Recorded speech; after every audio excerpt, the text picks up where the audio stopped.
President Trump is on his way to Kenosha, Wisconsin right now. Once there, he'll survey damage sustained during protests after the police shooting of Jacob Blake and meet with local law enforcement officers. Demonstrations in Kenosha have been mostly peaceful in recent days.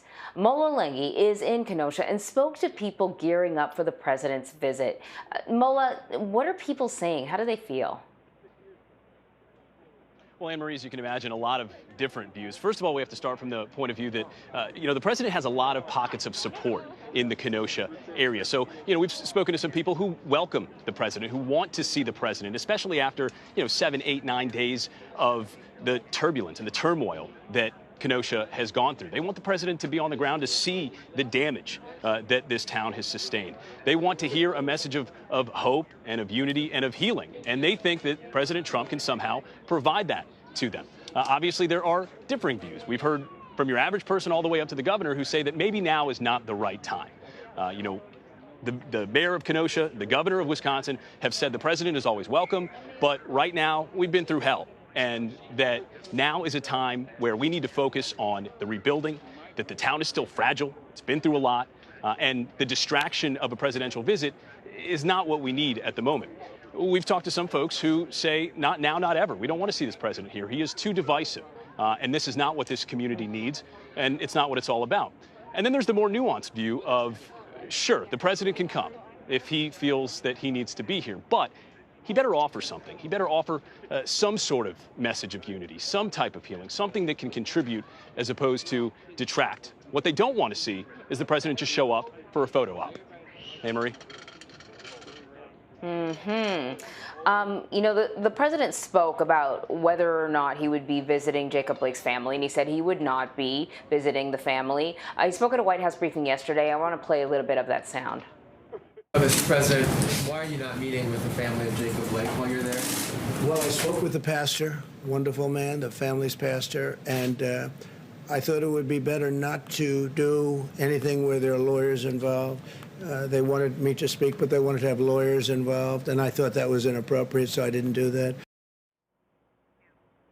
All right, so have we heard from Blake's family about the president's explanation as to why he would not be visiting with them? Look, the back and forth between the president and the Blake's family, I wouldn't say that it's been tense, but it certainly has not been smooth or easygoing.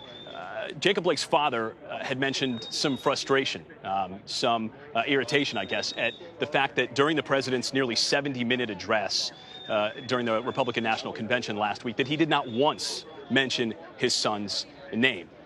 Jacob Blake's mother has challenged the president, encouraged the president, along with the rest of the country, to watch the video of her son being shot and examine your heart, is the way that she put it. And she put that challenge out to the president. So at this point, it does not appear, we don't have any sense that the president will be meeting the Blake family. Some of the members of the Blake family will be out here at this little counter rally. I shouldn't call it little, it could be very big, but this counter rally later today that's going on really at the same time as the president's visit. But at this point, Anne-Marie, it does not appear that the president will be meeting face-to-face with the Blake family.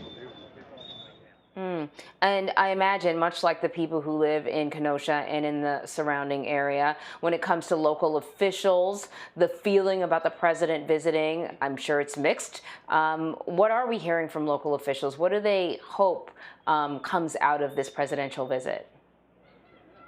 Well, look, on camera, on the record, they'll tell you they hope that the president can be a unifying voice, that the president, again, can contribute to the healing of this very wounded community. Off camera, I think top to bottom, they'll tell you that they just hope that the president can get through this without any sort of incident around him or anywhere else in town. They just want this day, more or less, to get through without a hitch. I think that ultimately will be a success. If you have peaceful protests, peaceful rallies throughout town, you allow the president to come through and do his thing, and in the hopes, you hope that the tense sort of divisions that exist right now, the fault lines that exist in this community, don't boil up in any sort of way. Right. I should point out, while the mayor of Kenosha, he did say that he did not want the president to come visit. He also said he didn't want Joe Biden to come visit either. He just didn't think it was a good time for either of these men. But let me ask you about Jacob Blake's condition. At the moment, Anne-Marie. Right now, all of those sort of things are seen as distractions. distracted. You hit the nail right on the head there. Yeah. So Mola, before I let you go, we should talk about Jacob Blake. How is he doing? We had heard that the injuries he sustained may have led to paralysis. He may be paralyzed. Is his condition improving? Well, he underwent several surgeries since the shooting. We know that the 7 gunshot wounds did many things. Severed his spine, crushed several vertebrae, gunshot wounds through his kidney, through his stomach, did a lot of damage. We know that it appears that he is, at the moment, paralyzed and perhaps indefinitely. And the question is whether he'll ever be able to walk again. But he is still recovering at this point. Yeah, a lot of damage. It's remarkable that he is alive, and that is at least some good news there. Mola, thank you so much.